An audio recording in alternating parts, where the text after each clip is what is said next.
अच्छा राजे, सो मैं वीडियो बना के पाउण लगा। छोटी वीडियो ही बनाऊँगा क्योंकि टाइम घट होना अज तुहाडे कोले ते मैनू भी थोड़ा जिहा प्रॉब्लम आ भी डेटा पता नहीं कितना लगना कि मैं अपलोड करना। तो मैं फिर भी कोशिश करूँगा वाहवा अपना काम हो जे। ओके, अपने कोले इत्थे पॉइंट इत्थे लैक्चर भी चलो देखते हैं। ਆਪਾਂ ਕੱਲ੍ਹ एक क्वेश्चन किया सी। हाँ मेन चीज़ डिस्कस हो रही सी कि कल एक काफ़ी इंपॉर्टेंट सी कि अपने कोले ਜਿਹੜਾ ਤੁਸੀਂ ਉੱਥੇ प्रॉब्लम क्रिएट हो गई ਸੀਗੀ ਬਈ यूनीयन च जे कोई चीज़ होवे ਤਾਂ ਆਪਾਂ क्यों लिखते हैं भी एक्स ए च होऊगा या बी च होऊगा, है ना। देखो मेरी गल सुनो, एक चीज़ याद रखियो, ਆਪਣੇ ਕੋਲੇ ना एक प्रॉपर्टी ਹੁੰਦੀ ਆ हमेशा ही ਇਹ ਨਗੇਸ਼ਨ ਦੀ प्रॉपर्टी। ਉਹਦਾ मतलब ਕਿਵੇਂ ਆਪਾਂ ਜੇ ਨਗੇਸ਼ਨ ਦੇ ਹਿਸਾਬ ਨਾਲ ਦੇਖੀਏ ਇਹਨੂੰ ਕਿ ਜੇ ਮੰਨ ਲਓ ਐਕਸ ਏ 'ਚ ਵੀ ਨਹੀਂ ਹੈਗਾ ਐਂਡ ਐਕਸ ਬੀ ਵਿੱਚ ਵੀ ਨਹੀਂ ਹੈਗਾ ਦੈਨ ਐਕਸ ਯੂਨੀਅਨ ਵਿੱਚ ਵੀ ਨਹੀਂ ਹੋ ਸਕਦਾ। ਆਪਣਾ ਰਿਜ਼ਲਟ ਇਹ ਆ ਰਾਜੇ, ਮੇਨ ਆਪਾਂ ਇਹਨੂੰ ਵਰਤਣਾ, ਇਹਨੂੰ ਭੁੱਲ ਜਾਓ, ਠੀਕ ਆ। जे एक्स ए च है एक्स बी च है तो एक्स नहीं, जे एक्स ए च नहीं है बी च भी नहीं है दैन यूनीयन च भी नहीं हो सकता। अच्छा एक चीज़ है राजे, देखो इधर ध्यान नाल, एक मान लो एक बाल्टी है, एक सिक्का, दो बाल्टियाँ, ठीक है, ये पानी नाल भरियां होइयां दो बाल्टियाँ। तो मैं तुहानूं कहना ना बई भाई मैं एक सिक्का ना ए बाल्टी है ये बी बाल्टी है, इन्हां चों किसी एक च मैं सिक्का सुट्टता, ठीक है। तो वो सिक्का तुसीं दसना आ जिहड़ी वड्डी बाल्टी है ना इहदे च इन्हां दोहां दा पानी आपां इकट्ठा कर लिया, ये दोवें बाल्टियां करतियां हुण खाली, तो इहदे च सिक्का इन्हां दोहां चों किसी एक च सी, पर हुण आपां की कीता इन्हां नूं करता खाली तो ये सारा पानी पाता इहदे च। हुण की हो गया, ये बन गया ए यूनीयन बी, यही हो गया ना, ਇਹਦਾ ਕੱਢ के पानी ए यूनीयन बी च पाता।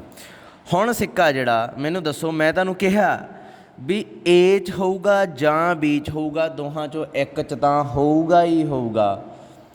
मैं तुहानूं गारंटी देती 100% इस चीज़ की।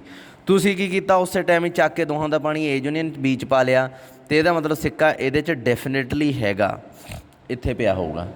हुण जे मान लो एक चीज़ ध्यान नाल देखो, किसी ने मैं तुहानूं हौली कि दिने आके बाद च अपने फ्रेंड नूं कहता कि ये मान लो राहुल नूं मैं क्या सिक्का लभण नूं, इन्हां दोहां चों राहुल लभी जा रहा, कमला होया पिया, ये बाल्टियां नूं इहदे च पाता। पर मैं किसी फ्रेंड नूं आके कहता राहुल दे नूं ही भी मैं तां झूठ मारता भाई, सिक्का ना ए च हैगा ते ना ही बी च हैगा, ना सिक्का मैं इहदे च सिट्टिया ना इहदे च सिट्टिया, सिक्का तां मेरी मुट्ठी च ही आ, ठीक है। फिर मैनू दसो भी ये सिक्का ए यूनीयन बी जानी कि दोवें बाल्टियां नूं एक पानी जो इकट्ठा किया उहदे च हो सकता, किवें हो सकता राजे, वो तो मेरी मुट्ठी च, ना मैं ए च पाया ना बी च पाया। सो एक्स नूं सिक्के की तरह ट्रीट करो, एक्स जे ए विच भी नहीं हैगा ते बी विच भी नहीं हैगा तो फिर यूनीयन च किवें आ जाऊगा, वड्डी बाल्टी च किवें आ जाऊगा। हुण उपर आपां एक चीज़ लिखी है कि एक्स प्लस वाई बिलोंग करदा यूनीयन नूं, ठीक है। मान लो हुण तुसीं इत्थे कहने हो कि एक्स प्लस वाई जिहड़ा है, इत्थे आपां लिख लैंदे आ लेट इफ पॉसीबल, आ मन्निया प्रूव करना, टू प्रूव करो एक्स प्लस वाई है जिहड़ा वो जां इहदे च होवे, सॉरी W1 च होवे जां W2 च, यही है ना, तुसीं यही चाहुंदे आ, तुसीं यही कह रहे सी भी सर आ किवें गारंटी कोई होऊगी भी जां इहदे च होऊगा जां इहदे च होऊगा ही होऊगा। लेट इफ पॉसीबल कि एक्स प्लस वाई मैं मान लिया भी ना तो एक्स प्लस वाई इहदे च आ ते ना ही इहदे च आ, W2 लिखना सी इत्थे, ना इहदे च ना W2 च आ, दोवां च ही नहीं है। मैं प्रूव की करना, फिर देख लो एक्स प्लस वाई यूनीयन चा ये दिता होया, प्रूव करना भी ये जां तां W1 चा जां W2 चा। शुरू च मैं की मान लिया भी ये दोवां च ही नहीं है, ਰਾਜੇ ਫਿਰ ਤਾਂ ਆਪਾਂ ਜਿਹੜਾ ਉੱਪਰ ਇੰਨਾ ਡਿਸਕਸ ਕੀਤਾ ਆਹ ਬਾਲਟੀ ਵਾਲੀ ਗੱਲ, ਨਾ ਤਾਂ ਇਹ W1 ਬਾਲਟੀ 'ਚ ਐਕਸ ਪਲੱਸ ਵਾਈ ਕੀ ਸਿੱਕਾ ਕੀ ਹੋ ਗਿਆ ਹੁਣ ਆਪਣੇ ਕੋਲੇ ਐਕਸ ਪਲੱਸ ਵਾਈ ਹੋ ਗਿਆ, ਨਾ ਇਹ W1 ਦੀ ਬਾਲਟੀ 'ਚ ਨਾ ਇਹ W2 ਦੀ ਬਾਲਟੀ 'ਚ। ਫਿਰ ਇਹ ਯੂਨੀਅਨ 'ਚ ਤਾਂ ਜਾ ਹੀ ਨਹੀਂ ਸਕਦਾ, ਗੱਲ ਖਤਮ ਹੋ ਗਈ। ਇਹਦਾ ਮਤਲਬ ਕੀ ਹੋ ਗਿਆ, ਕੰਟਰਾਡਿਕਸ਼ਨ ਆ ਗਈ। ਕਿਉਂ? ਕਿਉਂਕਿ ਮੈਂ ਮੰਨਿਆ ਹੋਇਆ ਵੀ ਯੂਨੀਅਨ 'ਚ ਹੈਗਾ। ਇਹਦਾ ਮਤਲਬ ਇਹ ਚੀਜ਼ ਤਾਂ ਹੋ ਹੀ ਨਹੀਂ ਸਕਦੀ ਜਿਹੜੀ ਆਪਾਂ ਲੈਟ ਇਫ ਪੋਸੀਬਲ ਲੈ ਕੇ ਮੰਨਿਆ। ਇਹਦਾ ਮਤਲਬ ਕੀ ਹੈ, ਜਾਂ ਇਹ ਇਹਦੇ 'ਚ ਹੋਊਗਾ ਜਾਂ ਇਹ W2 'ਚ ਹੋਊਗਾ। ਇਹ ਨਹੀਂ ਹੋ ਸਕਦਾ ਵੀ ਦੋਵਾਂ 'ਚ ਹੀ ਨਾ ਹੋਵੇ। ਹੈਂਸ ਜਦੋਂ ਵੀ ਯੂਨੀਅਨ 'ਚ ਕੋਈ ਚੀਜ਼ ਜਾਂਦੀ ਆ ਉਹ ਦੋਵਾਂ 'ਚੋਂ ਕਿਸੇ ਇੱਕ ਸੈੱਟ 'ਚ ਜ਼ਰੂਰ ਜਾਂਦੀ ਆ। ਇਹ ਚੀਜ਼ ਤਾਂ ਫਿਰ ਹੋ ਹੀ ਨਹੀਂ ਸਕਦੀ ਰਾਜੇ। ਫਿਰ ਰਿਪੀਟ ਕਰ ਦਿੰਦਾ ਕਿਉਂਕਿ ਪੇਜ ਥੱਲੇ ਨੂੰ ਚਲਿਆ ਗਿਆ ਸੀ ਥੋੜ੍ਹਾ ਜਿਹਾ। ਐਕਸ ਪਲੱਸ ਵਾਈ ਹੈ ਜਿਹੜਾ W1 ਯੂਨੀਅਨ W2 'ਚ ਹੈ। ਫਿਰ ਆਪਾਂ ਪ੍ਰੂਵ ਕਰਨਾ ਵੀ ਇਹ ਜਾਂ W1 'ਚ ਹੈ ਜਾਂ W2 'ਚ ਆ। ਠੀਕ ਆ, ਦੋ ਕੇਸ ਆ, ਇਹਨਾਂ 'ਚ ਕਿਸੇ ਇੱਕ 'ਚ ਜ਼ਰੂਰ ਹੋਊਗਾ। ਮੰਨ ਲਿਆ ਵੀ ਇਹਨਾਂ ਦੋਹਾਂ 'ਚ ਹੀ ਨਹੀਂ ਹੈ। ਹੁਣ W1 ਨੂੰ ਇੱਕ ਬਾਲਟੀ ਮੰਨੋ, W2 ਨੂੰ ਦੂਸਰੀ ਬਾਲਟੀ ਮੰਨ ਲਓ। ਮੈਂ ਮੰਨ ਲਿਆ ਵੀ ਦੋਵਾਂ 'ਚ ਹੀ ਨਹੀਂ ਹੈ, ਫਿਰ ਯੂਨੀਅਨ 'ਚ ਕਿਵੇਂ ਜਾ ਵੜਿਆ? ਤੁਸੀਂ ਤਾਂ ਕਹਿ ਕੇ ਆਏ ਹੋ ਵੀ ਯੂਨੀਅਨ 'ਚ ਪਿਆ। ਆਹ ਵਾਲੀ ਗੱਲ ਹੀ ਫਿਰ ਆ ਗਈ ਨਾ, ਸਿੱਕਾ ਜਾਂ ਇਹਦੇ 'ਚ ਜਾਂ ਇਹਦੇ 'ਚ, ਫਿਰ ਯੂਨੀਅਨ 'ਚ ਕਿਵੇਂ ਆ? ਯੂਨੀਅਨ 'ਚ ਤਾਂ ਜਾਊਗਾ ਹੀ ਨਾ, ਕਿਉਂਕਿ ਦੋਵੇਂ ਬਾਲਟੀਆਂ ਢੇਰੀ ਕਰਕੇ ਯੂਨੀਅਨ ਬਣਾਈ ਆ ਆਪਾਂ। ਸੋ ਇਹਦਾ ਮਤਲਬ ਕੀ ਹੋ ਗਿਆ, ਫਿਰ ਯੂਨੀਅਨ 'ਚ ਹੋ ਹੀ ਨਹੀਂ ਸਕਦਾ। ਪਰ ਆਪਾਂ ਤਾਂ ਕਹਿ ਕੇ ਆਏ ਹਾਂ ਯੂਨੀਅਨ 'ਚ ਹੈਗਾ, ਇਹਦਾ ਮਤਲਬ ਫਿਰ ਆ ਨਹੀਂ ਚੀਜ਼ ਹੋਣੀ। ਠੀਕ ਆ, ਕੁਛ ਚੀਜ਼ਾਂ ਨਾ ਜਿਹੜੀਆਂ ਸਹਿਜੇ ਸਹਿਜੇ ਆਪਾਂ ਦੇਖਦੇ ਹਾਂ ਹੈ ਨਾ, ਐਜ਼ ਏ ਜਨਰਲ ਗੱਲ ਕਰਦੇ ਹਾਂ ਤਾਂ ਆਪਾਂ ਨੂੰ ਲੱਗਦਾ ਵੀ ਨਹੀਂ ਯਾਰ ਇੰਟਰਸੈਕਸ਼ਨ 'ਚ ਵੀ ਆਉਣਾ ਚਾਹੀਦਾ। ਪਰ ਜਦੋਂ ਆਪਾਂ ਥਿਊਰੀ 'ਚ ਪ੍ਰੂਵ ਕਰਦੇ ਹਾਂ ਉਹ ਡਿਫਰੈਂਟ ਬਣ ਜਾਂਦਾ ਥੋੜ੍ਹਾ ਜਿਹਾ। ਬਹੁਤ ਪਤਲੀ ਜੀ ਲਾਈਨ ਹੈ ਇਸ ਚੀਜ਼ 'ਚ, ਮੈਂ ਤੁਹਾਨੂੰ ਦੱਸਦਾ ਕਿਵੇਂ। ਜੇ ਇੰਟਰਸੈਕਸ਼ਨ ਆ ਨਾ, ਜਿਹੜੇ ਕਾਮਨ ਐਲੀਮੈਂਟਸ ਆ ਰਾਜੇ, ਆਪਾਂ ਘਟਾਉਂਦੇ ਹਾਂ ਵੀ ਉਹ ਰਿਪੀਟ ਨਾ ਕਰ ਜਾਣ, 2 ਵਾਰੀ ਨਾ ਗਿਣੇ ਜਾਣ, ਤਾਂ ਕੱਢਦੇ ਹੁੰਦੇ ਆਪਾਂ। ਠੀਕ ਆ, ਨੰਬਰ ਆਫ ਐਲੀਮੈਂਟਸ ਕਈ ਵਾਰੀ ਨਾ ਯੂਨੀਅਨ ਦੇ ਕੇਸ 'ਚ ਉਹ 2 ਗਿਣੇ ਜਾਂਦੇ ਆ, ਤਾਂ ਕੱਢ ਦਿੰਦੇ ਆਪਾਂ। ਬਸ ਜੋ ਵੀ ਆ ਬਾਲਟੀ ਵਾਲੀ ਡੈਫੀਨੇਸ਼ਨ ਦਿਮਾਗ 'ਚ ਰੱਖੋ ਫਿਲਹਾਲ, ਅਤੇ ਅੱਗੇ ਚੱਲੋ। ਆਪਾਂ ਕਿੱਥੇ ਪਹੁੰਚ ਗਏ ਸੀਗੇ? ਆਪਾਂ ਪਹੁੰਚ ਗਏ ਸੀਗੇ ਕਿ ਐਕਸ ਪਲੱਸ ਵਾਈ ਆ ਜਿਹੜਾ ਇਹ ਯੂਨੀਅਨ 'ਚ ਯੂਨੀਅਨ ਨੂੰ ਬਿਲੋਂਗ ਕਰ ਗਿਆ ਸੀ ਨਾ। ਹੁਣ ਆਪਾਂ it means X plus Y ਆ ਜਿਹੜਾ ਜਾਂ W1 'ਚ ਹੋਊਗਾ ਜਾਂ W2 'ਚ ਹੋਊਗਾ। ਰਾਜੇ ਇੱਥੇ ਇਹ ਚੀਜ਼ ਨਹੀਂ ਡਿਸਕਸ ਹੋ ਰਹੀ ਵੀ ਇਹ ਇੰਟਰਸੈਕਸ਼ਨ 'ਚ ਮੈਂ ਇਹ ਕਿਹਾ ਜਾਂ ਇਹਦੇ 'ਚ ਹੋਊਗਾ ਜਾਂ ਇਹਦੇ 'ਚ ਹੋਊਗਾ ਜ਼ਰੂਰ। ਇੰਟਰਸੈਕਸ਼ਨ ਦੀ 'ਚ ਹੈਗਾ, ਇੰਟਰਸੈਕਸ਼ਨ 'ਚ ਨਹੀਂ ਹੈਗਾ, ਉਹ ਚੀਜ਼ ਨਹੀਂ ਡਿਸਕਸ ਹੋ ਰਹੀ ਨਾ। ਇਹ ਤਾਂ ਪੱਕਾ ਹੀ ਹੁੰਦਾ, ਬਸ ਮੈਨੂੰ ਇੰਨਾ ਪਤਾ। ਇੰਟਰਸੈਕਸ਼ਨ 'ਚ ਵੀ ਹੋ ਸਕਦਾ ਨਾ ਹੋਵੇ, ਹੋ ਸਕਦਾ ਹੋਵੇ, ਪਰ ਇਹਦੇ 'ਚ ਹੋਊਗਾ। ਜੇ ਇਹਦੇ 'ਚ ਨਹੀਂ ਹੋਊਗਾ ਤਾਂ ਇਹਦੇ 'ਚ ਪੱਕਾ ਹੋਊਗਾ, ਇੰਨਾ ਮੈਨੂੰ ਪਤਾ। ਮੈਂ ਬਾਲਟੀ ਵਾਲੀ ਜਿਹੜੀ ਐਗਜ਼ਾਮਪਲ ਦਿੱਤੀ ਉਹਦੇ ਤੋਂ ਪੱਕਾ ਦਿਸੀ ਜਾਂਦਾ ਇਹ ਚੀਜ਼ ਪੋਸੀਬਲ ਆ, ਇਹੀ ਚੀਜ਼ ਹੋਊਗੀ, ਜ਼ਰੂਰ ਹੋਊਗੀ।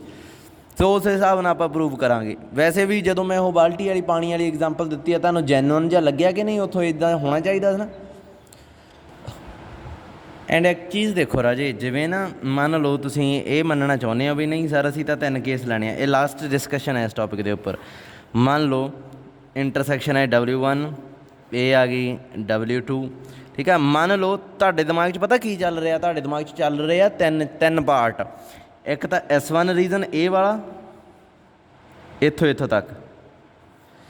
ਇੱਕ ਤੁਹਾਡੇ ਦਿਮਾਗ 'ਚ ਚੱਲ ਰਿਹਾ S2 ਰੀਜ਼ਨ, S3 ਕਹਿ ਲਓ, S3 ਰੀਜ਼ਨ ਇਹ ਵਾਲਾ, S2 ਕਹਿ ਲਓ ਇਹਨੂੰ, W2 ਦੇ ਵਿੱਚ ਆਉਂਦਾ ਰਿਹਾ। ਅਤੇ ਇੱਕ ਤੁਹਾਡੇ ਦਿਮਾਗ 'ਚ ਨਾ ਚੱਲ ਰਿਹਾ ਆਹ ਵਾਲਾ ਰੀਜ਼ਨ, ਇਹ ਤੁਹਾਡੇ ਦਿਮਾਗ 'ਚ S3 ਹੈ। ਹੁਣ ਜਿਹੜਾ ਐਕਸ ਪਲੱਸ ਵਾਈ ਆ, ਕਿਉਂਕਿ ਇਹ ਯੂਨੀਅਨ ਆ, ਯੂਨੀਅਨ ਕੀ ਆ, ਇਹ ਸਾਰਾ ਰੀਜ਼ਨ ਆ ਜਾਊਗਾ ਨਾ ਜਿੰਨਾ ਵੀ ਵਿਚਲਾ, ਤਾਂ ਤੁਹਾਡੇ ਦਿਮਾਗ 'ਚ ਆ ਰਿਹਾ ਵੀ ਐਕਸ ਪਲੱਸ ਵਾਈ ਆ, ਜਾਂ ਤਾਂ ਹੋਣਾ ਚਾਹੀਦਾ S1 'ਚ, ਜਾਂ ਹੋਣਾ ਚਾਹੀਦਾ ਇਹ S2 'ਚ, ਅਤੇ ਜਾਂ ਹੋਣਾ ਚਾਹੀਦਾ S3 'ਚ, ਹੈ ਨਾ। ਇਹ ਆ ਤੁਹਾਡੇ ਦਿਮਾਗ 'ਚ ਚੱਲ ਰਿਹਾ ਵੀ ਇਹ ਕਾਮਨ ਪਾਰਟ ਵਾਲਾ ਕਾਹਤੋਂ ਛੱਡੀ ਜਾਂਦੇ ਹੋ। ਪਰ ਜੇ ਇੱਦਾਂ ਲਿਖਣਾ ਤਾਂ S1 ਨੂੰ ਤੁਸੀਂ ਐਂ ਨਹੀਂ ਲਿਖ ਸਕਦੇ। S1 ਨੂੰ ਫਿਰ ਆਹ ਵਾਲਾ ਰੀਜ਼ਨ ਆ ਨਾ ਜਿਹੜਾ, ਇਹਨੂੰ ਧਿਆਨ ਨਾਲ ਦੇਖੋ, ਇਹ ਕਿਹੜਾ? ਇਹ W1 'ਚੋਂ ਕੁਛ ਬਾਹਰ ਕੱਢਿਆ ਹੋਇਆ ਤੁਸੀਂ। ਕਿਹੜਾ ਪਾਰਟ? ਆਹ ਵਾਲਾ ਪਾਰਟ, ਇੰਟਰਸੈਕਸ਼ਨ W2।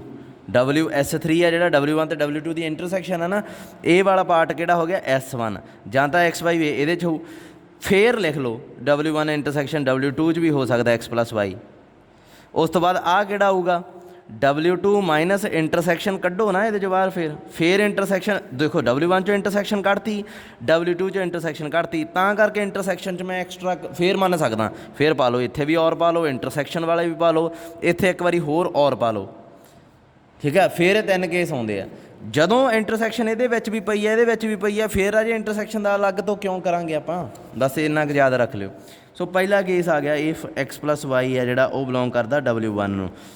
एंड एक चीज़ होर सीगी राजे उदण आपां कीती, आ बुक ते मैं दिखा दिना हुण क्योंकि वो पेज तक गवाच गया। एक्स आपां गया सी जिहड़ा W1 नूं बिलोंग करदा ते एक्स आ जिहड़ा W2 नूं नहीं बिलोंग करदा, सो उही एक्स चक लो। हुण एक्स आ जिहड़ा वो W1 नूं जिहड़ा बिलोंग करदा सी। हुण जे एक्स बिलोंग करदा सी तां इहदा मतलब x plus y minus x किहनूं बिलोंग करूगा, W1 नूं। तो एक्स ते एक्स कैंसल हो गया, की बन गया ये वाई बिलोंग करूगा W1। मैं तुहानूं उदण ही समझाता सी भी सब स्पेस च एडिशन ते सबट्रैक्शन किवें, अल्फा एक्स बीटा वाई ये W1 च होऊगी ना 100%। अल्फा की जगह 1 रख लिया, बीटा की जगह -1 रख लिया, पहुँच गया कि W1 च। सो एक्स माइनस वाई बिलोंग कर गया W1, यानी कि एक्स वाई जो W1 च तो एक्स माइनस वाई भी W1 च है। बट इत्थे की होया फिर वाई W1 बिलोंग कर गया, पर आपां उदण मन के ही चले सी कि जिहड़ा वाई है ना ये W2 विच तां हैगा पर W1 विच नहीं हैगा, उपर आपां उदण लिखिया सीगा सारा। सो ये किवें हो गया, तो पंगा पै गया फिर as Y does not belong to W1। ਇਹਦਾ मतलब की हो गया कि ये फिर आपां गलत मान लिया, एक्स प्लस वाई है जिहड़ा W1 च जा ही नहीं सकता, क्योंकि जे ये एक्स प्लस वाई W1 च गया तो इन्हां दी जिहड़ी सबट्रैक्शन आ वो भी W1 च जाऊगी, तो जो W1 च गई तो फिर आ वाई तो W1 च आना ही आ, पर ये तो है नहीं गा, ਇਹਦਾ मतलब आही गलत मान लिया आपां। अगले केस च if x plus Y W2 नूं बिलोंग कर जे, दैन अपने को एक चीज़ पक्की सी कि जिहड़ा वाई है ना वो W2 नूं बिलोंग करदा सी, आदे लिखिया होया। सो इत्थे आपां वाई नूं चक के इत्थे लिख लिया भी वो भी W2 का एलीमेंट है। हुण दोवां दी सबट्रैक्शन की आऊगी, x plus y minus y belongs to W2, y ना वाई कटिया गया, एक्स बिलोंग किनूं कर गया W2 नूं, पर आपां तो उपर लिखिया सीगा भी एक्स की आ देखो लिखिया होया एक्स आ जिहड़ा W2 नूं बिलोंग करदा ही नहीं, तो ये फिर कंट्राडिक्शन आ गई। ਇਹਦਾ मतलब ये भी नहीं पॉसिबल। राजे देखो दोवां चों एक केस तो होना ही सी, सिक्का दोहां च जां W1 च होना चाहिए सी जां W2 च, ठीक है। सो ਇਹਦਾ मतलब की हो गया राजे, आ देखो आ चीज़ मैंने लगता समझने वाली तो नहीं रह गई। एक्स प्लस वाई क्योंकि पेज नीचे चला गया से ना, एक्स प्लस वाई W2 नूं जे बिलोंग करदा तो वाई है W2 नूं बिलोंग करदा। मैं रिपीट कर लगा, जे आप मानते हैं भी एक्स प्लस वाई W2 नूं बिलोंग करदा तो वाई W2 का एलीमेंट आ, दोवां दी सबट्रैक्शन भी W2 का एलीमेंट बनूगी, पर सबट्रैक्शन बन की गई एक्स, आप उपर लिख के आए हैं भी एक्स आ जिहड़ा वो W2 नूं बिलोंग नहीं करता, ਇਹਦਾ मतलब फिर प्रॉब्लम होगी। ਇਹਦਾ मतलब ए भी W2 का एलीमेंट नहीं है, ए भी W1 का एलीमेंट नहीं है। फिर मैनू एक बार दसो जे सिक्का W1 बाल्टी च भी नहीं है, W2 बाल्टी च भी नहीं है, फिर यूनीअन च किवें गया सी, आ किवें लिखी बैठे सी, ਇਹਦਾ मतलब कंट्राडिक्शन आ गई। यूनीअन च तां जाना ही ने, यूनीअन च भी किवें गया सीगा ये याद होवे जे तुहानूं, एक्स W1 का एलीमेंट सी, वाई W2 का एलीमेंट सी, आपां एक्स वाई है जिहड़ा ये W1 यूनीअन W2 च पा लिया सीगा, तो फिर क्योंकि ये सब स्पेस सी तो सब स्पेस ने तो अपना काम करना ही है, उन्हें तो सामा ये पहुँचा ही देना, तो ये भी ਇਹਦਾ मतलब जैनुअन आ। प्रॉब्लम कित्थे आई, ਇਹਦਾ मतलब ये स्टैप ही नहीं सी होना चाहिए। ये क्यों होया, क्योंकि यूनीअन आ जिहड़ी की सीगी सब स्पेस सी, ਇਹਦਾ मतलब ये सब स्पेस ही नहीं हैगा ये, ठीक है। सो कंट्राडिक्शन आ गई तो, क्योंकि इनू तो आप सब स्पेस मन्नी बैठे हैं। सो ਇਹਦਾ मतलब की है कि अल्टीमेटली कंट्राडिक्शन क्यों आई, जितों आप क्वेश्चन शुरू किया सी, कितों किया सी, आप गया सी ना तो आ ये कंटेन कर सकता तो ना W2 W1 च कंटेन कर सकता। ਇਹਦਾ मतलब दोहां चो कोई एक तो करूगा ही, ਇਹਦਾ मतलब जां तो W1 करूगा फिर जां W2 करूगा W1 च। सो एक चीज़ प्रूव हो गई अपनी। कन्वर्स पार्ट च की आ, जे अपने कोले कन्वर्स पार्ट च आ गया let W1 contained in W2, converse part आ जिहड़ा let W1 contained in W2 और W2 कंटेन्ड इन W1, ये आप मान लिया। प्रूव की करना कि यूनीअन है जी वो बन जाए सब स्पेस। राजे देखो इत्थे थोड़ा जिहा आपां नूं सोचना पऊगा भी यूनीअन की हुंदी आ, है ना। जे तां W1 W2 च कंटेन करे तो यूनीयन की बन जूगी, जिहड़ा वड्डा सैट आ यानी कि W2 बन जूगी, तो W2 तो सब स्पेस ही है। सो ਇਹਦਾ मतलब की है, फिर यूनीयन भी सब स्पेस हो जूगी। ये तो सौखा जिहा काम आ। तो जे W2 W1 च कंटेन कर गया फिर यूनीयन की बन जूगी, फिर W1 बन जूगी, तो W1 भी तो सब स्पेस ही आ। ਇਹਦਾ मतलब फिर यूनीयन की हो जूगी, सब स्पेस हो जूगी। सैकेंड पार्ट तो उही सी हो गया, ठीक है, ये तो कुछ है ही नहीं। सो इदा आप क्वेश्चन करी जाने हैं। अगला जिहड़ा क्वेश्चन होर देखो, finite can be written as union of finite number of its proper subspace. नहीं, सम ते चलो, finite number of proper subspace. एक मिनट, बी थ्योरम 6 की है, V be a vector space over a finite over an infinite field. अच्छा, then V cannot be written as a union of finite number of proper। रहन दो यार, एवं ही बाद च देखते हैं। थ्योरम 7 देखो, आपां उदण सम ऑफ टू सब स्पेस डिफाइन किया सी, सम ऑफ टू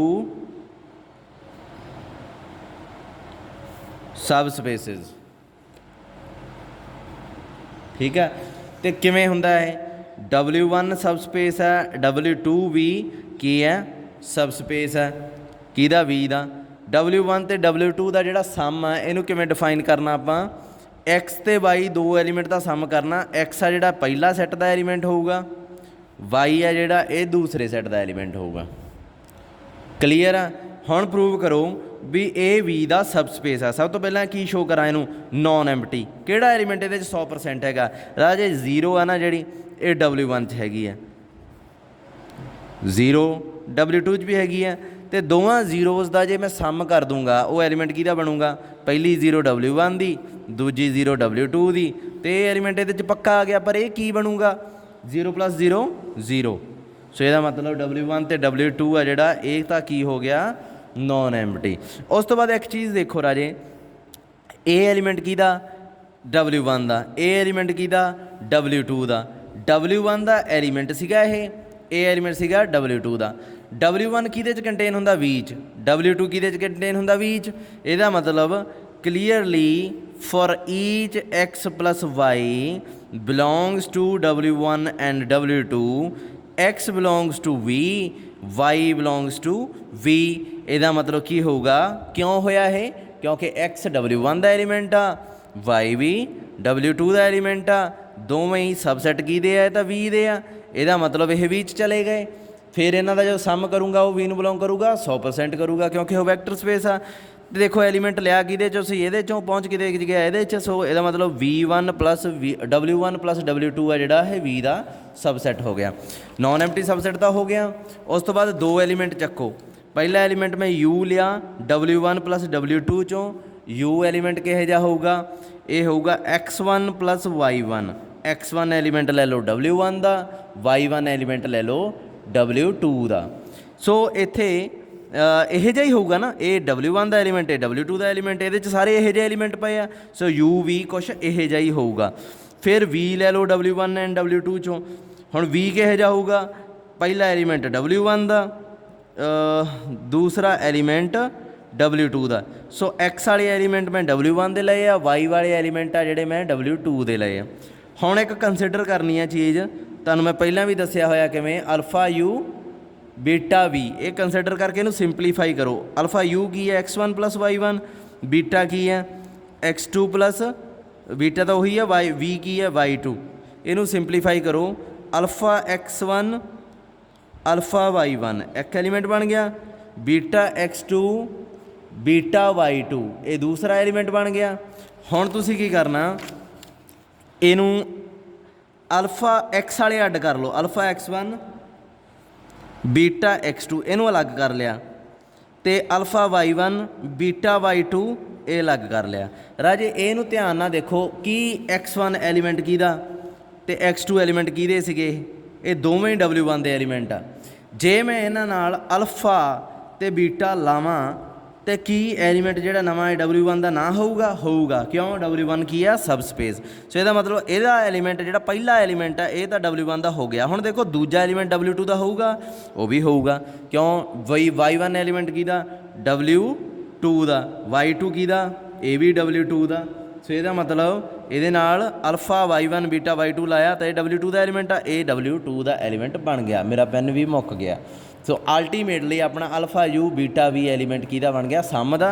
सो यदा मतलब अल्फा हैगा एक होर हैगा पेन अल्फा ए एलीमेंट किहदा हो गया W2 का। यदा मतलब अल्टीमेटली आपां सम च कंटेन करवाता किहड़ा वैक्टर आ वाला। सो यदा मतलब सम की हो गया सब स्पेस। कितना सौखा सी है ना। चलो अगे सम हो गया। मॉड्यूलर लॉ भी रहन दो हजे। थ्योरम 2 आपे देख लियो जे थ्योरम 8 आ जी एक बार आपे ट्राई कर लियो जे ना होया मैनूं दस दिओ एक बारी करियो। ये है कुछ नहीं पर तंग जरूर करूगी ये। मैनूं पता की आ थोड़ियां ये थ्योरमां जिहड़ियां ज़्यादा टाइम लै जांदियां हुंदियां उन्हां विच कुछ नहीं हुंदा। करके देख लियो एक बारी जे ना होया मैनूं दस दिओ। अच्छा ये कहते अगली एग्जाम्पल 1 कहते डिस्कस करो डिस्कस आ देखो पहली एग्जाम्पल ही है discuss whether or not R square is a subspace of R cube. ये कहता आर स्केयर ਇਹਦਾ सबस्पेस हैगा आर क्यूब का कि नहीं दसो। हम सोचो थोड़ा जिहा इस चीज़ नूं भी आर स्केयर आ जिहड़ा एक्स वाई प्लेन है ਇਹਦਾ सबस्पेस हैगा। हुण तुहानूं वैसे लगूगा भी ये हैगा बट उही चीज़ है ना मैं तुहानूं पहलां भी कही सी जो लगदी हुंदी आ असल च होर चीज़ आ। हुण तुहानूं मैं कहा सी भी कोई भी प्लेन आ जिहड़ा है ना वो ओरीजन चों पास करदा इहदे च पिया वो सबस्पेस बन जांदा। हुण तुसीं की करोगे मैनूं पता तुसीं पैंदी साडे की करना तुसीं कहना सारा आ पिया एक्स वाई प्लेन ते इहदे ओरीजन चों भी पास करी जांदा ठीक है। तो यदा मतलब ये सब स्पेस होना चाहिए यदा क्योंकि हरेक प्लेन जो ओरीजन च पास करता है सब स्पेस किया गया सी। जो चीज़ लगती है वो होर हुंदी है जो एग्जैक्ट है वो होर है।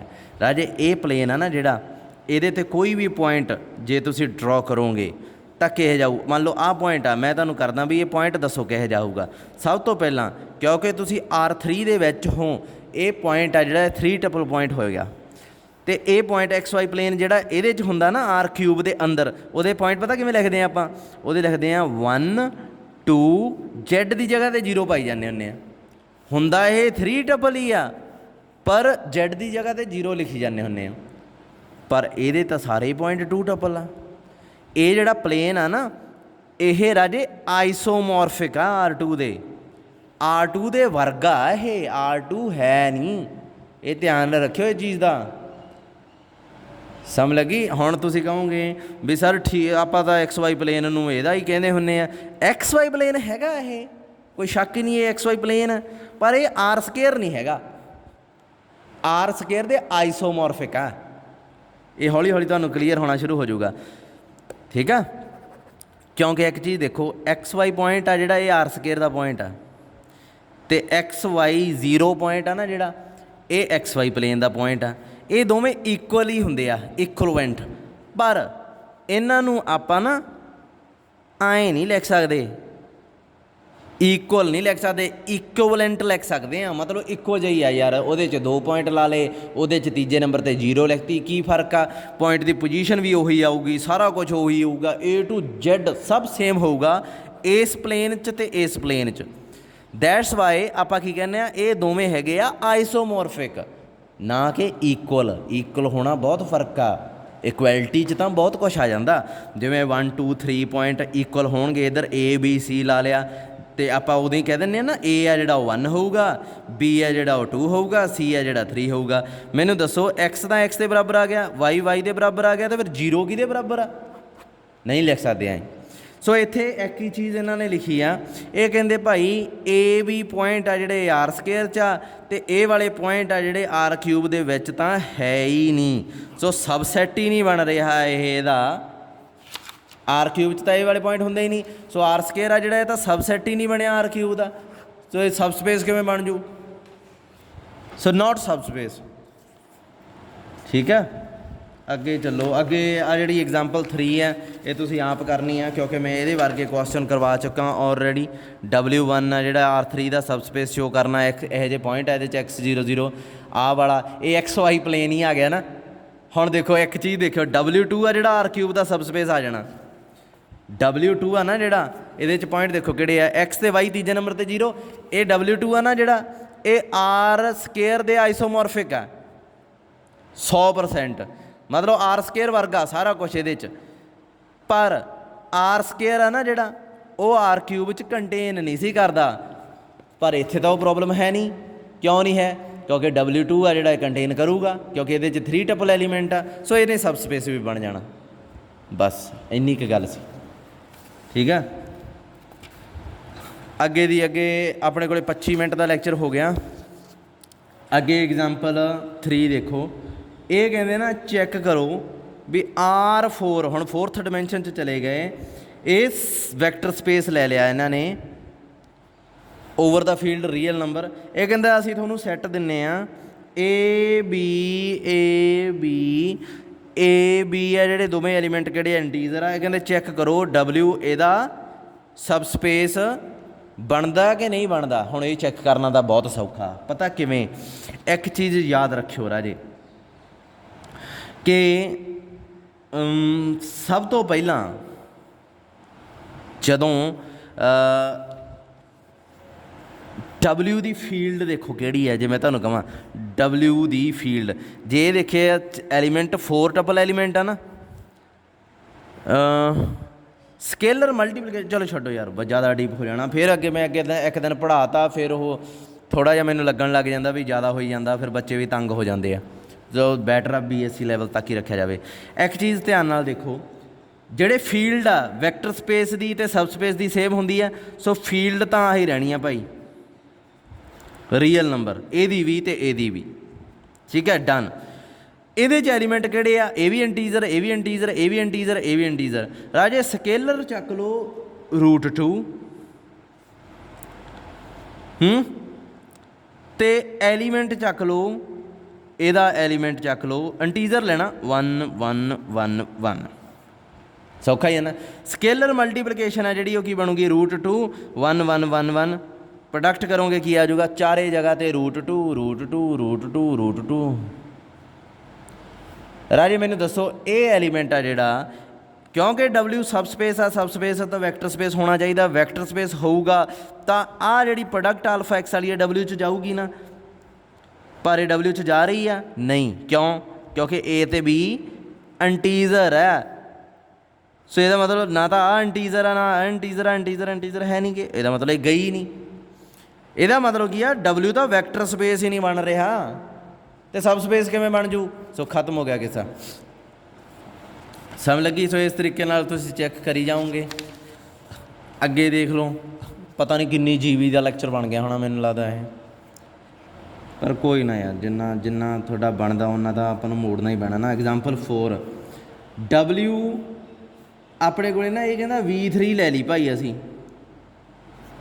ਇਹਦਾ ਮਤਲਬ ਕੀ ਆ ਹੁਣ ਇਹ ਸੈੱਟ ਦਾ? ਇਹਦਾ ਆਹ 3 ਹੈ ਜਿਹੜਾ ਨਾ ਪੈਰਾ 'ਚ ਇਹਦਾ ਪਾਇਆ ਹੁੰਦਾ, ਇਹਦਾ ਮਤਲਬ ਹੁੰਦਾ 3 ਟਪਲ, ਮਤਲਬ ਇਹਦੇ 3 ਟਪਲ ਐਲੀਮੈਂਟਸ ਆ X Y ਅਤੇ Z। ਅਤੇ ਫੀਲਡ ਐਲੀਮੈਂਟਸ ਕਿਹਨੂੰ ਬਿਲੋਂਗ ਕਰਨਗੇ? ਫੀਲਡ ਨੂੰ। ਫੀਲਡ ਦਾ ਐਲੀਮੈਂਟ ਕਿਹੜੇ ਆ? Real numbers. ਅਤੇ W ਕਹਿੰਦਾ ਆਹ ਲੈ ਲਓ ਭਾਈ। ਇਹ ਕਹਿੰਦਾ ਅਸੀਂ ਲੈ ਲਏ A B C ਕਿਹਨੂੰ ਬਿਲੋਂਗ ਕਰਦੇ ਆ? ਰੈਸ਼ਨਲ ਨੰਬਰ ਨੂੰ। ਕਹਿੰਦਾ ਆਹ ਚੈੱਕ ਕਰੋ ਇਹਦਾ ਸਬ ਸਪੇਸ ਬਣਦਾ। ਰਾਜੇ ਜੇ ਗੌਰ ਨਾਲ ਦੇਖੋ ਨਾ, ਆਹ ਵਾਲਾ ਸੈੱਟ ਪਤਾ ਕਿਹੜਾ? ਇਹ R³ ਅਤੇ R ਹੀ ਹੈ, ਉਹੀ ਪਿਛਲੇ ਵਾਲਾ R³ ਅਤੇ R ਹੀ ਹੈ, ਇਹ ਸੇਮ ਹੀ। ਹੁਣ ਇੱਕ ਚੀਜ਼ ਦੇਖੋ, ਇਹਦਾ ਸਬਸੈਟ ਤਾਂ ਬਣਦਾ, ਫੀਲਡ ਦੋਵਾਂ ਦੀ ਸੇਮ ਰਹਿਣੀ ਹੈ, ਰੀਅਲ ਨੰਬਰ 'ਚੋਂ ਫਿਰ ਉਹੀ ਚੱਕ ਲਓ। ਸਕੇਲਰ ਅਲਫਾ X ਇਹਦੇ 'ਚੋਂ ਚੱਕ ਲਓ, ਪਰ ਰੈਸ਼ਨਲ ਚੱਕਣੇ ਐਤਕੀ। ਪਿਛਲੀ ਵਾਰ ਮੈਂ 1 1 ਚੱਕ ਲਏ ਸੀ, ਪਰ ਇੰਟੀਜ਼ਰ ਵੀ ਤਾਂ ਰੈਸ਼ਨਲ ਹੀ ਹੁੰਦੇ ਆ। ਚਲੋ ਫਿਰ ਵੀ ਲੈ ਲਓ 1/2 1/2 1/2, ਚਲੋ ਰੈਸ਼ਨਲ ਲੈ ਲਏ। ਹੁਣ ਅਲਫਾ X ਕੀ ਆਊਗਾ? √2 1/2 1/2 1/2, ਠੀਕ ਹੈ। ਅਤੇ ਇਹਨੂੰ ਪ੍ਰੋਡਕਟ ਕੀਤਾ 1/√2 1/√2 1/√2 ਕੀ ਇਹ ਐਲੀਮੈਂਟ W ਨੂੰ ਬਿਲੋਂਗ ਕਰਦਾ ਰਾਜੇ? ਹਰੇਕ ਐਲੀਮੈਂਟ ਨਾ A B C ਆ ਜਿਹੜਾ ਪਿਆ W 'ਚ ਇਹ ਰੈਸ਼ਨਲ ਚਾਹੀਦਾ, ਪਰ ਇਹ ਤਾਂ ਇਰਰੈਸ਼ਨਲ ਨੰਬਰ ਹੁੰਦੇ ਆ, ਸੋ ਇਹਦਾ ਮਤਲਬ ਨਹੀਂ ਬਿਲੋਂਗ ਕਰਦਾ, ਇਹਦਾ ਮਤਲਬ ਖਤਮ ਕਹਾਣੀ। ਬਾਕੀ ਦਾ ਕੱਲ੍ਹ ਨੂੰ ਦੇਖਦੇ ਹਾਂ। ਇੱਕ ਚੀਜ਼ ਯਾਦ ਰੱਖਿਓ ਰਾਜੇ, ਸਬਸਪੇਸ ਦਾ ਇਕੁਐਲਿਟੀ ਨਾਲ ਸੰਬੰਧ ਹੈਗਾ, ਠੀਕ ਹੈ, ਅਤੇ ਸਬਸਪੇਸ ਦਾ ਲੀਨੀਅਰਟੀ ਨਾਲ ਸੰਬੰਧ ਹੈ, ਲੀਨੀਅਰ ਚੀਜ਼ਾਂ ਨਾਲ। ਸਬਸਪੇਸ 'ਚ ਜਿੱਥੇ ਆਹ ਚੀਜ਼ ਆ ਜਾਏ ਨਾ, ਅਤੇ ਜਿੱਥੇ ਆ ਜਾਏ A³ B² X² ਹਾਂ α², ਇਹੋ ਜਿਹੀਆਂ ਚੀਜ਼ਾਂ ਜਿਹੜੀਆਂ ਇਹ ਬਾਕਸ 'ਚ ਪਈਆਂ ਜੇ ਤੁਹਾਨੂੰ ਦਿਸਦੀਆਂ ਕਿਤੇ ਵੀ, ਤਾਂ ਤੁਸੀਂ ਉਹਦੇ 'ਤੇ ਪਹਿਲਾਂ ਡਾਊਟ ਕਰਨਾ, ਸ਼ੱਕ ਕਰਨੀ ਆ ਵੀ ਕੰਟਰਾਡਿਕਸ਼ਨ ਆ, ਕਿਉਂਕਿ ਆਹ ਨੇ ਦੇਖ, ਆਹ ਦੇਖੋ ਇਹਨੇ ਲਿਖਿਆ ਚੈੱਕ, ਸੋ ਇਹਦਾ ਮਤਲਬ ਇਹ ਪ੍ਰੂਵ ਹੋ ਸਕਦਾ, ਸਬਸਪੇਸ ਹੋ ਸਕਦੀ ਆ। ਆਹ ਦੇਖੋ ਆਹ ਲਿਖਿਆ ਨਾ ਇਨਇਕੁਐਲਿਟੀ ਜੀ ਆ ਗਈ ਇੱਥੇ, ਅਤੇ ਆਹ ਇਨਇਕੁਐਲਿਟੀ ਆ ਗਈ, ਸਕੇਅਰ ਜੇ ਬਣ ਗਏ, ਇੱਥੇ ਤੁਸੀਂ ਸ਼ੱਕ ਕਰਨਾ, ਕੰਟਰਾਡਿਕਸ਼ਨ ਲੱਭਣ ਵੱਲ ਜਾਣਾ ਵਾ, ਨਾ ਕਿ ਪ੍ਰੂਵ ਕਰਨ ਵੱਲ। ਅਤੇ ਆਹ ਦੇਖੋ ਅਗਲੇ 'ਚ ਕੀ ਹੈ, ਗੌਰ ਨਾਲ ਦੇਖੋ, ਇਹ ਇਕੁਐਲਿਟੀ ਆ ਨਾ, ਹਾਂ ਇਕੁਐਲਿਟੀ ਆ, ਪਰ ਇੱਥੇ ਇੱਕ ਚੀਜ਼ ਹੋਰ ਆ, ਇਹ ਲੀਨੀਅਰ ਆ, ਕਿਤੇ B² ਨਹੀਂ ਕਿਤੇ C² ਨਹੀਂ, ਲੀਨੀਅਰ ਚੀਜ਼ ਨਾਲ ਇਕੁਐਲਿਟੀ, ਅਤੇ ਸਪੈਸ਼ਲੀ ਦੂਜੇ ਪਾਸੇ 0, ਮੋਸਟ ਇੰਪੋਰਟੈਂਟ ਚੀਜ਼ ਦੂਜੇ ਪਾਸੇ 0, ਇੱਥੇ ਵੀ ਲਿਖ ਲਓ 0 ਔਨ ਸੈਕਿੰਡ ਸਾਈਡ। ਇਹ ਜਦੋਂ ਤਿੰਨੇ ਚੀਜ਼ਾਂ ਆ ਜਾਣੀਆਂ, ਤੁਸੀਂ ਪ੍ਰੂਫ ਵੱਲ ਨੂੰ ਭੱਜਣਾ, ਲੀਨੀਅਰ ਚੀਜ਼ ਹੋਵੇ, ਇਕੁਐਲਿਟੀ ਪਈ ਹੋਵੇ, ਅਤੇ ਦੂਜੇ ਪਾਸੇ 0, ਜਿਵੇਂ ਆਹ ਚੀਜ਼ ਆ, ਤਾਂ ਤੁਸੀਂ ਪ੍ਰੂਫ ਵੱਲ ਨੂੰ ਜਾਣਾ, ਪ੍ਰੂਵ ਕਰਨਾ ਸ਼ੁਰੂ ਕਰ ਦੇਣਾ। ਕਾਊਂਟਰ ਐਗਜ਼ਾਮਪਲ, ਜਿਵੇਂ ਇੱਥੇ ਕਾਊਂਟਰ ਐਗਜ਼ਾਮਪਲ ਹੈ, ਅਲਫਾ ਨੂੰ ਆਹ ਕੰਸੀਡਰ ਕਰ ਲਿਆ, ਇਹਨੂੰ ਆਹ ਕੰਸੀਡਰ ਕਰ ਲਿਆ, ਕੀ ਹੈ ਇਹ ਕਾਊਂਟਰ ਐਗਜ਼ਾਮਪਲ ਆ ਰਾਜੇ, ਇਹ C.E, ਪਰ ਕਦੋਂ ਕਾਊਂਟਰ ਐਗਜ਼ਾਮਪਲ ਲੱਭਣੀ ਹੈ, ਕਦੋਂ ਪ੍ਰੂਫ ਕਰਨਾ, ਇਹ ਵੀ ਤੁਹਾਨੂੰ ਪਤਾ ਹੋਣਾ ਚਾਹੀਦਾ ਨਾ। ਸੋ ਆਹ ਚੀਜ਼ਾਂ ਜਦੋਂ ਇਕੱਠੀਆਂ ਹੋ ਜਾਣ ਤਾਂ ਪ੍ਰੂਫ ਵੱਲ ਨੂੰ ਭੱਜ ਲਓ, ਆਹ ਜਿੱਥੇ ਆ ਗਈਆਂ ਤਾਂ ਸ਼ੱਕ ਕਰਨਾ ਸ਼ੁਰੂ ਕਰ ਦਿਓ। ਚਲੋ ਬਾਕੀ ਕੱਲ੍ਹ ਦੇਖਦੇ ਹਾਂ। ਅਗਲਾ ਲੈਕਚਰ ਰਾਜੇ ਰਹਿਣ ਦਿੰਦੇ ਹਾਂ ਹੁਣ, ਠੀਕ ਆ। ਜੇ ਤਾਂ ਤੁਸੀਂ ਵਾਪਸ ਚਲੇ ਗਏ ਤਾਂ ਮੈਸੇਜ ਕਰ ਦਿਓ, ਮੈਂ ਲਾ ਦੂੰਗਾ, ਨਹੀਂ ਤਾਂ ਰਹਿਣ ਦਿਓ।